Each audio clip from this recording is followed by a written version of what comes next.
Merry Christmas, one and all. What a year it's been, full of insert relevant cultural and societal events. I'm so glad it's a time-honored tradition to cap off the year with the most wonderful time of said year. But it got me thinking, where did this all start? Well, okay, yes, we all know that. But what about all the other stuff? It's not like Santa was at the nativity. Right? Christmas, oh boy, who doesn't love it? Don't answer that. Christmas is such a big deal that it's something we organize our year around. That one relative you don't want to see, well, you'll probably see them around the holidays. But just how and why did Christmas grow into such a phenomenon? Evidence of Christmas being celebrated dates all the way back to the 2nd century, and sure, it makes sense that Christmas itself grew. The more Christianity spread, the more celebrating the big man's birth did with it. But I'm more interested in seeing where modern Christmas traditions come from. I don't think Marcus Aurelius was hanging up reefs while advancing on the Germanics. Well, you want to know the thing that really transformed Jesus' birth into a hyper-consumerist global event? Well, there's a lot of things, but it can chiefly be traced back to this book. Christmas was always a celebration, like I mentioned earlier, but it wasn't the massive one-day celebration that it is now. I'm going to be truncating history a bit, but Christmas was often a purely religious event. You'd go to church, have a big dinner with friends and family, and maybe have a couple of handmade decorations around. But this was back in the rural areas, and eventually people stopped living there and schlepped into more urban ones. And to maintain all those areas and cities, you need lots of laborers to perform lots of labor. Nobody had time to be holly and jolly when they're working in the factories. It was really only the elites who were able to. But when the British Parliament passed a set of laws to protect workers, they included a number of days off, Christmas being one of them. And hey, if one of the precious few days off per year you got also falls onto a day people were kinda celebrating anyway, might as well celebrate it all that much more.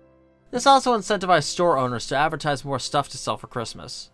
So it gradually became a bit less of a religious thing and more of just a celebration of the season and of life. Yeah, it's like Life Day. No, it's not like Life Day. It's not like Life Day. You see this in A Christmas Carol where, sure, there are plenty of mentions of church, Jesus, and the likes, but the whole theme of the book is about why Christmas is a time of celebration and being positive. Oh, you gotta be positive. The part with all the spirits and whatnot is interesting because they aren't exactly spirits in the Christian sense. This is a product of a renewed interest in the spiritual and the occult which took place in Victorian England around this time.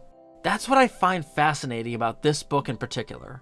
Dickens was very in tune with the modern culture of the time, particularly with the working class.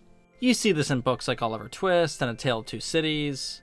Since there was such a discrepancy during this time between classes, this was the lower classes' only time throughout the year where they could partake in the festivities only traditionally reserved for the elite. And with how bad working conditions were back then, it made the celebrations all the more festive for them. A day away from walking on the treadmills. This is why the book resonated with so many of the time. If you could barely afford to feed your family by walking on the treadmill, you'd feel like this was especially made for you. And to make the book all the more festive, Dickens reintroduced all sorts of Christmas traditions which had already existed around this time, but made it seem like everyone was participating in them, regardless of how much dough you had. Because of how short the book is, only about 300 pages, how cheap it was, only about 5 shillings per copy, and with how universal and simple the narrative is, it's no wonder why this was such a phenomenon. Well, I feel like even phenomenon is an understatement because, again, this book helped popularize the holiday all around the world. Dickens basically said to the world, hey, you have December 25th off? Ever heard of putting a pine tree in your living room? Put candles on that shit. Don't worry about the consequences. And with this being one of the most popular and accessible books ever made, of course the film industry will want to get its grubby little hands on it. And since the beginning of cinema, there's been no shortage of adaptations. When the world ends, the only things that will remain are roaches and Christmas Carol films.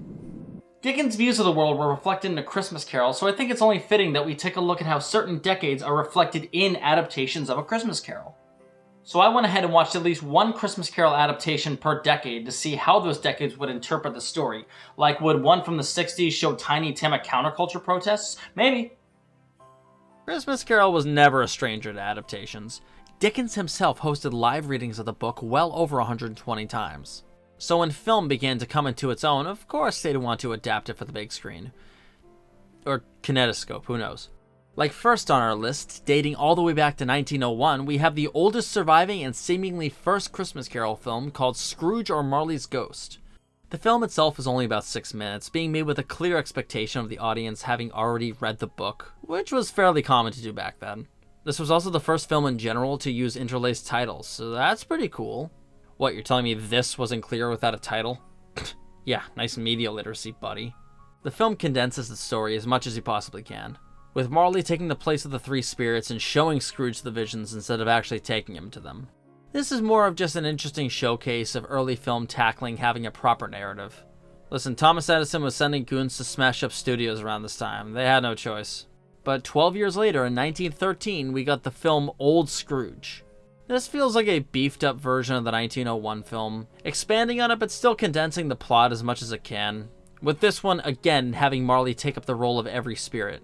With it skipping Marley's death as well as the whole story taking place in like 3 locations, with Marley visiting Scrooge in his office rather than his bedroom and showing him the visions there as well.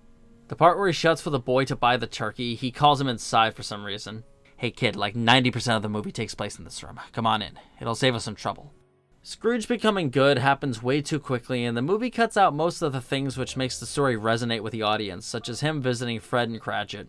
But honestly, I have a hard time judging movies from this period since they were still ironing out the kinks of what a movie actually was. Are they supplemental to the books they're based on? Are they not? But there is a sort of innocence to films of this early time, given that this was made a full year before World War I started. The Brits weren't sending their 15-year-olds off to the trenches yet, they were making movies. These types of films are ones I appreciate more than I outright like. Come on, are you and your family huddling around the TV every year to watch this?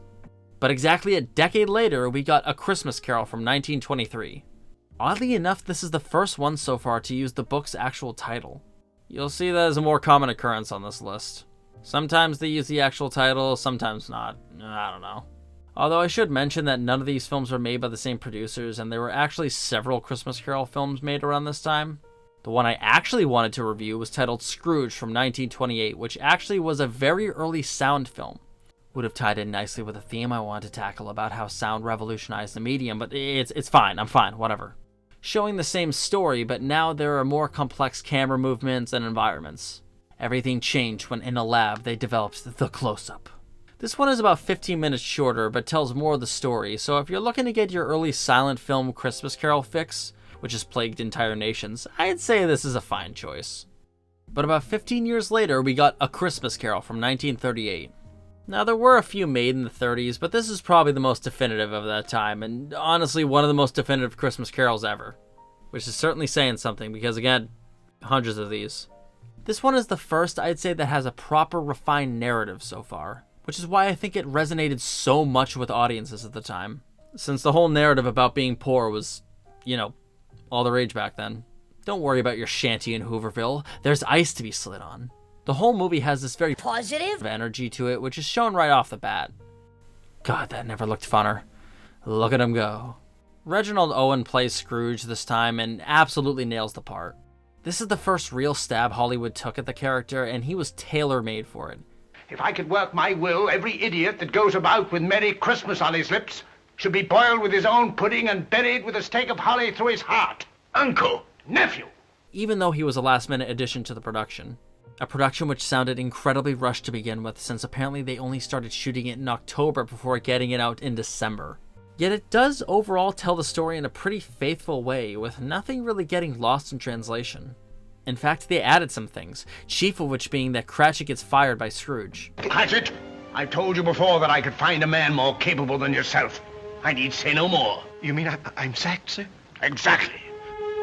But even with the runtime being a lean and mean hour and 9 minutes, Scrooge's redemption feels very natural. He should feel as though he has a real newfound love for Christmas and is not just bullied into it. A large chunk of the runtime is taken up by all the Christmas present stuff, which is very fun to watch. Most of it being with the Cratchit family, some of whom, unsurprisingly, were part of a real family. No, isn't that cute?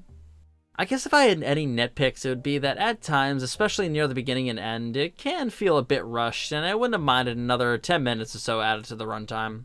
And also, the Ghost of Christmas Past's outfit looked a bit out of step with the rest of the film. She looks like a character in a Roger Corman movie. But overall, this is a very solid and rewatchable version of the story. I like how the characters were presented, especially Fred, who, as you'll see, can vary screen time-wise depending on the film. Although roughly a decade after that, we got The Christmas Carol from 1949. This one being an early TV special and very much wears that on its sleeve when it was produced. Vincent Price hosts and narrates the story, and I'm sorry, it's funny seeing a proper narrator for a TV special earnestly presented when this trope has been lampooned to death. This one is only about 25 minutes long and honestly feels like a film stage play. And a relatively cheap one at that. With the Ghost of Christmas Past just wearing a sheet and the Ghost of Christmas Future. Jesus. TV was a very new medium at this time, so I view this more as an experiment versus anything else. They didn't know how profitable the medium was, so they have this simple little special for people to watch at Christmas, which wouldn't cost too much. But then the opposite happened, so we'll come back to that. If you want to see something from when television was a newfangled gizmo of a medium, then this is a nice time capsule from that era. But 2 years later, we have Scrooge, or A Christmas Carol as it's known in the US, from 1951. This is often cited as one of, if not the best adaptations, and for good reason. It's about 10 minutes longer and takes its time where it needs to. It also has great production value with its atmosphere, matte paintings, and costumes. Ooh, that's nice. Alistair Sim is fantastic in the role, and I completely understand why he's the definitive Scrooge to a lot of people. With that face, he basically came out of the womb ready to play Scrooge. The direction and blocking were also noticeably great throughout. This is when the medium finally came into its own, and directors were taking full advantage of it as a visual playground. The tone is much more serious this time around, so when Scrooge is redeemed, it helps sell that newfound Christmas love all that much more. So up to this point, you have either the 38 film, which has a quick and upbeat feel to it, or you have the 51 version with its downbeat, more serious, and patient pace. And by patient, I mean it's only about 80 minutes in total. I personally prefer the 38 film by a slight margin, but I really liked both and think they give you different experiences. Wow, you didn't experience art the same way I did? Way to have a wrong opinion. Hey, have you ever actually read the book or seen any of these movies? No. Shut up. But about 12 years after this, we got Mr. Magoo's Christmas Carol, an hour-long special where Mr. Magoo plays Scrooge. Now, before offending any sycophant fans out there, I had virtually no frame of reference to who Mr. Magoo was before watching this. I was aware he existed, that he was an animated character from the 60s, and that he was blind. But after watching this, I come to find that he is in fact not blind. So glad we can clear that up. But this was simply just a one-off Christmas special from the show which already existed. It's another instance of people remembering the Christmas special more than the actual series. Like, come on, you watch the Charlie Brown specials every year, but how often do you check out this shit? And overall, it really just is a retelling of the book, but in animation. Also, it's a musical. But it does that thing where a story that wasn't intended to be a musical is turned into one, so they need to come up with songs at seemingly random points. Millions of grains of sand in the world, why such a lonely beach? Like how The Undertaker and Maid steal from Scrooge after he dies and sells his stuff to that pawn shop place, which in the book is a relatively short scene to get the point across. But in this, they're given an entire number. We're despicable. We make ourselves plain sinkable. This one is also non-linear, with the ghost being presented out of order, although I'm not exactly sure the reason for it. But this had some nice 60s nostalgia to it, which I'm a sucker for, and was made when animation came more into its own. You didn't just have to be one of the heavy-hitting detailed animations that Disney was churning out. Instead, you could be a more simply styled cartoon. Bravo, Magoo. But just a few years later, we got Scrooge from 1970. A big-budget musical and basically the successor to the movie Oliver. Oliver! Both having the same director of photography and reusing a lot of the same sets. And as someone who's a big fan of Oliver, to say I was excited to watch this film would be an understatement. Although I should say I had never heard of this film before making this video. Somehow it just slipped under my radar. Whoopsie daisies. This is definitely in the vein of the big-budget event musicals of the time. Not just that, but feels like the last breath from that era before it died. Or should I say, before Hello Dolly killed it and New Hollywood came riding in. It's the kind of musical they were churning out left, right, and center at the time. And with Oliver being such a massive hit, winning all those Oscars, the studio was looking at what other Dickens books they can make into musicals. So if you liked that one, you'd probably enjoy this one too. It has a very similar style, both in presentation and its songs. Come city yourself, and home. Come city yourself, one of the family. Thank you very much. Thank you very much. That's the nicest thing that anyone's ever done for me. Albert Finney is great in the role, and it was during this I realized that it's almost a rite of passage for British actors to play Scrooge at some point. Except when Americans do. Yeah, that's right, we can't keep our mitts off of anything. We're coming for James Bond next. He plays a more cartoonish and gross version of Scrooge than we've seen, but it still works very well. His change to good feels very natural here, which again is a vital part of making the story work. Alec Guinness is Marley, and he plays it well, but there were plenty of times which felt very goofy. It's a letter.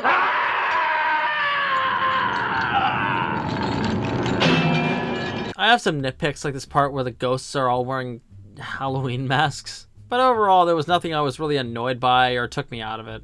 This is the longest one so far, clocking in at about an hour and 50 minutes, but it makes up for it with its songs and surprisingly good pace. The editing is fun.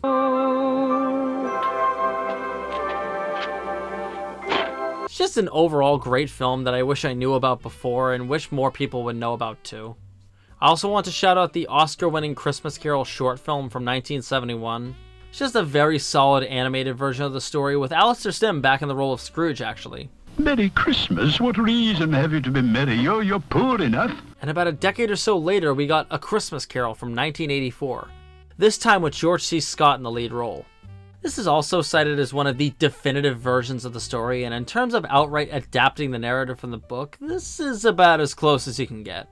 This was made during a time when TV movies began to receive beefier budgets, and was the beginning of the line being blurred between TV movies and theatrical films.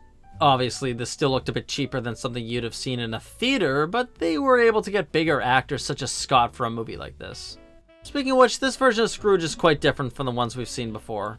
Instead of being an odiously evil villain, this time he's more relaxed in his demeanor. If I could work my will, every idiot who goes about with Merry Christmas on his lips should be boiled in his own pudding and buried with a stake of holly through his heart. Almost taking delight in the hate he inflicts. But the rest of the story plays out relatively the same. As I mentioned, this really is a beat-for-beat adaptation of the story with some minor changes here and there. Such as instead of Scrooge being some sort of moneylender, this time around he's a businessman. If you want my corn, gentlemen, you must meet my cook. Plus 5% for the delay. It's outrageous, Scrooge. But there's nothing that fundamentally changes the story. Typically with adaptations like this, where they're presenting the book's narrative tit for tat, the biggest changes you'll see are in its presentation. Such as in Scott's performance, or the presentation of the spirits. And this time around they're pretty cool. Especially the introduction of the Ghost of Christmas Future. Big fan. This one spells out the story a bit more blatantly than other ones. But if he is to die, then let him die, and decrease the surplus population. You use my own words against me. I mean, not that this is a terribly complex book to begin with, but I feel like this was made with very casual viewers in mind. Like, this is the kind of thing you'd probably be shown in an English class when reading the book. And hey, the 80s were all about tradition and nostalgia for the past, so it seems fitting to have a film which doesn't really take any risks in its adaptation. But to get my point across with the 80s even more, I decided to look at 2 films from the decade. Yeah, I know I said I was only going to look at 1 film per decade, but it's my list, you humbug. This is the first one on the list, which takes the story in a complete departure from the traditional narrative. If you haven't seen it already, Bill Murray plays Frank Cross, a TV mogul who orders a big-budget Christmas Carol special. He himself acts like Scrooge by making his staff work overtime on Christmas Eve, or firing Bobcat Goldthwait for giving simple suggestions. Well, you can't show that commercial. If you run that, you're gonna frighten people. Call security, have them change his locks, clean out his desk, and toss him out of the building. Oh, he's fired? But it's Christmas. Thank you. Call accounting, stop his bonus. Basically just acting like an 80s tycoon until he's visited by 3 ghosts and goes through the whole Christmas Carol story. The core lessons are still present, but the presentation, as you can guess, is vastly different. The Ghost of Christmas Past is a psychotic cabbie and was the best part of the movie. There was a beautiful girl, like 15, with pigtails, and she was waiting for me, and her parents didn't know she snuck out of the house. Pathetic. That was the little house on the prairie. The Ghost of Christmas Present is this cute fairy who's also hyper-violent. And the Ghost of Christmas Future is still the standard Grim Reaper, except he's got a TV in his face this time, so that's kind of fun. It overall tells the story as you'd expect, the only difference being with the love interest, played by Karen Allen. We see that her leaving him turned him into a mean old cynic, and she plays a much bigger role this time around than in the original story. Whereas there, Belle leaves Scrooge and never comes back. This time she comes back in the picture and they end up getting back together. But here I'll admit her addition is kind of wonky. She's a shrink, and after Frank is visited by the Marley-esque ghosts of his boss, makeup here is awesome by the way, his phone mysteriously dials her, but when Frank notices this, he asks to see her. I know it's been 15 years since we talked, but I really need to talk to you right now. Something terrible has happened. Not gonna be freaked out that his phone dialed his ex from 15 years ago, he decides right then and there that he needs to see her. And they almost get back together at one point, but because these people at her job need her for literally 1 minute, he gets upset and blows her off. If you just wait 1 minute, let me just finish organizing what I'm doing. I'll come with you, Frank. Take the rest of your life. I get what they're trying to do here, but it comes off as rushed and forced. This all leads to a pretty overall busy script, which at times certainly works, but ends up being a bit of a clunky ride. Still, I appreciate them wanting to take the story in a different direction than what we're used to. So with the 80s, you got two options. A very faithful adaptation, or one which is a reflection of the culture of the time. Take your pick. But only a few years later, we got the Muppet Christmas Carol. Oh yes. The 90s were a wild time. And this was made during a time when kids media really came into its own. You had Nickelodeon exploding at the time, Disney was going through their renaissance. So a big budget adaptation of the story, also starring the Muppets, is pretty fitting for this decade. And it's really good. Okay, like this is high praise, but this might be the best one. I know, but before you're all like, But Brendan, you're just blinded by nostalgia. yeah, well, I didn't watch this one until like last year, whilst in my mid-20s. So piss off with that, you humbug. Oh, a Christmas visitor. Come in! Hey, Mr. Delta. This is Richard Moranis with the FCC. Is there somewhere we could talk? Oh, yeah, sure. Listen, the bottom line is you can't be saying humbug anymore. This is a video about a Christmas Carol. I know. It's just changing demographics, and we don't want anyone to get offended by that. The book is almost 200 years old. I mean, we've been fine up until this point. There's a lot of words that aren't fine anymore, So I can't say humbug. Let's relax on that. Listen, we would. It's your show. They love it, but we would really prefer you to steer away from that. In a video about a Christmas Carol. Yes, in a video about a Christmas Carol. We don't want that. Listen, you want some Christmas pudding? Yeah. Yeah, come on. I'm a big fan of this version for one main reason. Yes, it's funny. Yes, the songs are catchy. Yes, There Goes Mr. Scrooge is an absolute banger. Oh, there goes Mr. Humbug. There goes Mr. Grim. If they gave a prize for being mean, the winner would be him. But it tells the story in a very clear and concise way. I fully understand I'm talking about a movie made for literal children, but hear me out. Not a word of dialogue is wasted in this film, and they do a great job at balancing the Victorian-style dialogue with modern dialogue. At that moment, who should arrive at the door but Scrooge's nephew Fred, his only living relative? Nephew Fred? I don't see him. Trust me. Hello? Uncle? The humor balances the over-the-top style with dry very well, like Robert Marley. I'm also convinced that Fezziwig being Fozziwig is like half the reason they decided to make this. And there he is, old Fuzziwig himself. But it's very well told, in no small part due to the narrator literally being the author. Well, sort of, but you know what I mean. The production values are also to a very high standard. The sets and costumes are very detailed, the camera angles are nicely varied for a movie like this. And the lighting is great too. Like, goddamn, this movie has no right to look as good as it does.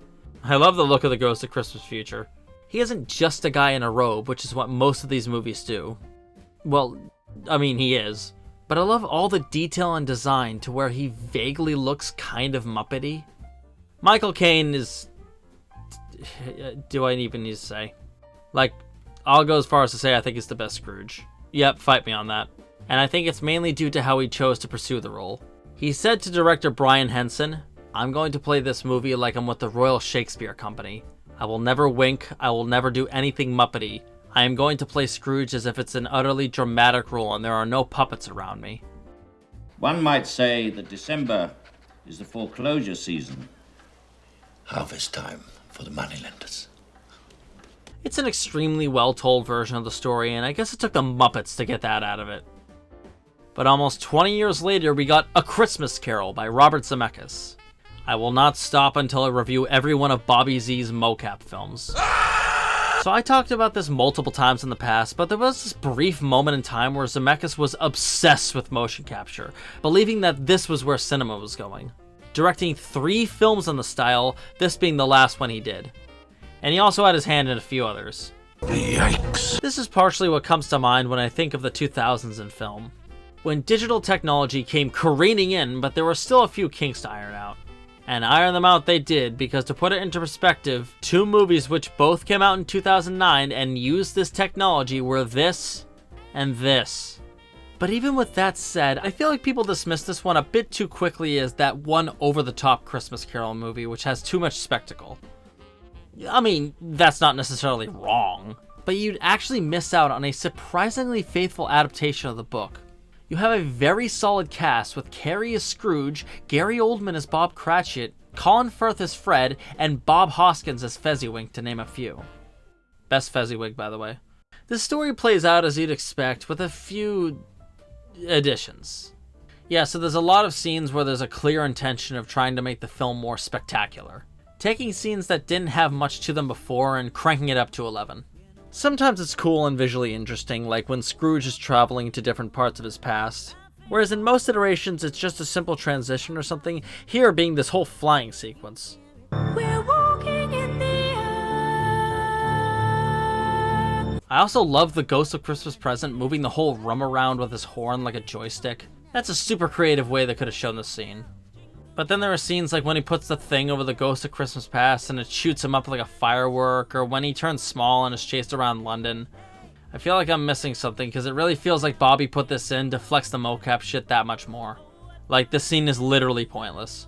Everything is shot and blocked in a very clear way. I mean, Robert Zemeckis is a good director. The Ghost of Christmas Future being presented as this sort of half-shadow is actually a pretty creative decision and is presented well. There are some transitions which I thought were well done, and there are moments where I absolutely can see why he banked on this text so much. But again, when I'm constantly feeling like I'm watching the movie instead of getting sucked into it, it ends up feeling much more like a ride than a film. The Polar Express had this problem too, sure, but it wasn't to this degree, and also there it was much more justifiable since, you know, the movie takes place on a train. Speaking of which, it really does feel like Disney just told them to do the Polar Express again, except bigger. What do kids like again? This? I bet they like this. And I'm sorry, but the issue of the uncanny valley is still present here. When people say these movies are ugly, they're primarily talking about the look of the characters. I'm no art expert or anything, but when you try to toe the line between the characters looking realistic and cartoony, you fall right into the valley. The one character who doesn't have this problem to nearly the same degree is Scrooge because he has an exaggerated design. And the Ghost of Christmas Past to an extent. Being like this candle guy, which is actually really cool and creative. I don't hate this version, and if you tried to dismiss it outright as that time they tried to make an out-and-out blockbuster of A Christmas Carol, you'd miss out on some pretty cool stuff.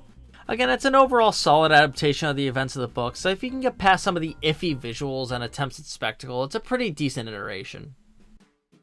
But going into the 2010s, how about we shake things up a bit? How about instead of looking at another version of the story, we take a look at a biopic about the man behind it all? Now, why would I choose this instead of watching another adaptation?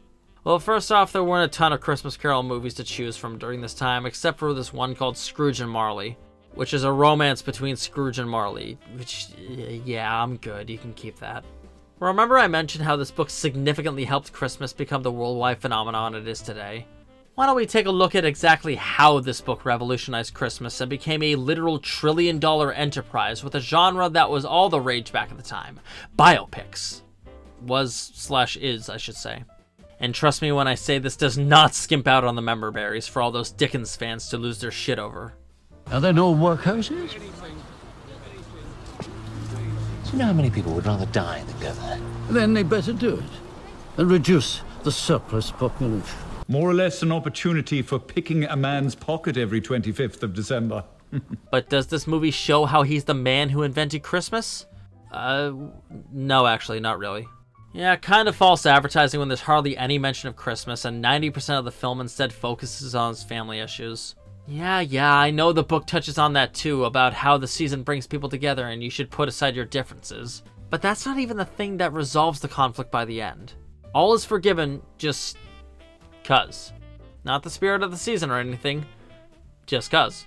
I'm not exaggerating when I say Christmas is hardly mentioned at all in this. This wouldn't be so bad if you wanted to make like a Charles Dickens biopic on its own, but when you title it The Man Who Invented Christmas, that's where the problems come in. There's this initial notion that he wants to set it around Christmas because it's a season of brotherhood, but it gets pushed back from the publicists because they say it's a barely celebrated holiday anymore. It is a Christmas book because Christmas is, or ought to be, the one time of year when men and women open their shut-up hearts. But after that, it's just kind of here and there. The framing device for much of the runtime is Dickens talking to an imaginary version of Scrooge, who he speaks to get a better idea of what the story is going to be about. Here, played by Christopher Plummer. Pretty fun idea, albeit a bit overused. But near the end of the movie, Dickens is struggling to figure out how to end the book, only coming up with him turning good at pretty much the last minute. That's the entire point of the book movie. I mean, I wasn't there when he wrote it, but one of the major themes of the story is how Christmas is the most wonderful time of the year and can turn even a crotchety old man into becoming good. Yet, according to this movie, it's something Dickens struggled with? I'm no writing savant or anything, and could understand if instead Dickens knew the theme but was stumped on how to articulate it. But that's not the case here.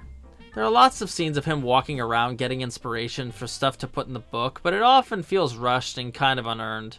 Almost as if the movie can't wait to be like, oh look, here he said Marley. The name is Marley, sir. Marley? Marley with an E? Yes, sir. Oh, don't worry, he collects names. There was some stuff I did like, though. I liked Dan Stevens' performance as Dickens. Charles, I don't want to be the voice of doom, but before we lay out money for illustrations, we should consider what happens if you don't finish on time. I will finish on time. The costumes and general production was good, and it had a fun sense of humor. The sound design for the Ghost of Christmas Future was also sick.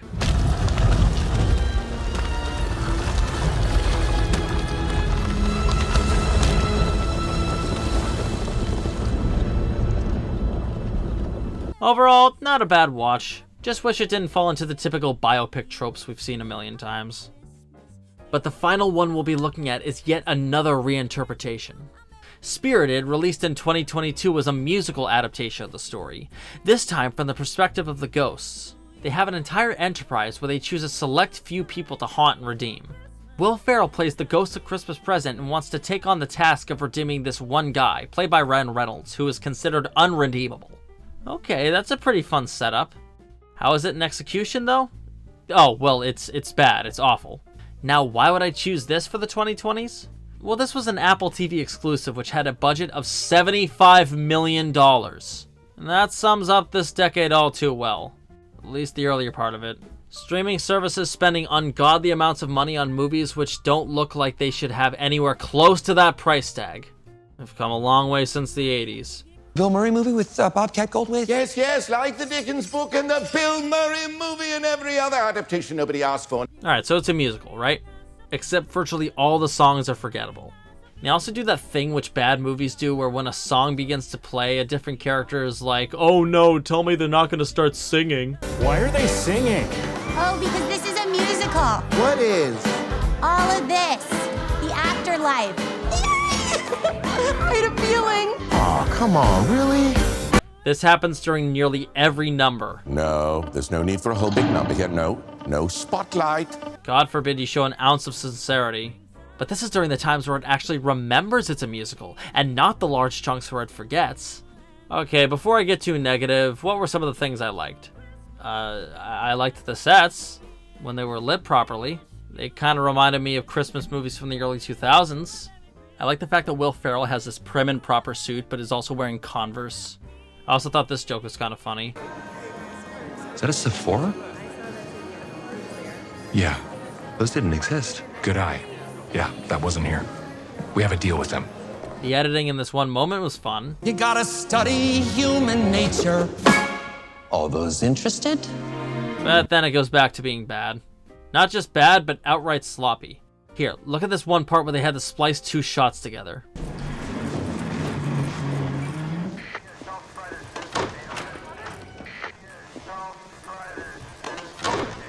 $75 million budget, everyone.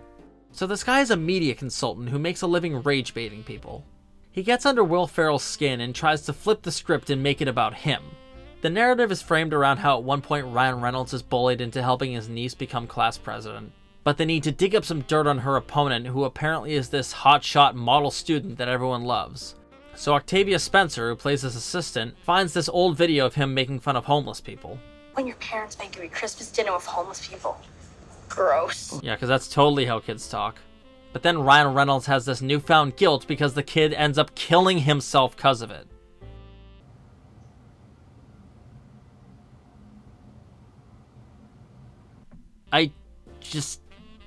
What the actual hell, movie? Yeah, I understand they're trying to parallel his death with Tiny Tim's, but it's a bit of a stretch going from a character who's established to be sick and likely to die soon to teen suicide. How often do I complain about movies with tone issues on this channel? A lot, right? Well, here's another to add to the pile. By the end, Will Ferrell decides to become mortal again, marries Octavia Spencer, Ryan Reynolds dies right after being redeemed and takes his place, and they all live happily ever after. The end. Yeah, as I said before, this movie's bad. Overstuffed script, generic songs, blandly shot, by-the-numbers characters, all in a big overpriced golden present. Topped with 2 actors who have a remarkably limited range. He looks stupid. Okay, you look stupid. No. Hey, Dave, back off. I get it. Let's hope that in a few years from now, when we get into the 30s, we get one that's as good as they had back in the 30s. And with a runtime like that, too. Mwah. Well, that's all of them. Okay, well, not all of them, but you know what I mean. In order for me to watch every one ever made, I'd have to sneak into a Best Buy, put them all on the display TVs, and try to watch them all at once. Yeah, I've tried. But what can going through all of these movies tell us about Christmas Carol as a whole? Well, obviously the story is another instance of being relatively simple in its narrative, but deep in its themes. Old guy hates Christmas, some ghosts yell at him, and then he loves it. But because of its accessibility through its simplicity, it's been able to stay with us nearly 200 years later. And hey, this book basically invented how the world celebrates Christmas, so I guess if we ever need a reminder of why we love the season, through all the crime, financial stress, mole people, and so many more hardships, we can return to the simple book about the love of the season. And with that, it's time to close out the year with a very heartfelt thank you to everyone watching. I speak for all of me here at Delta Vision when I say to have a Merry Christmas, Happy Hanukkah, Crazy Kwanzaa, Tip Top Tet, and a solemn dignified Ramadan. Thanks so much for watching and have a great day.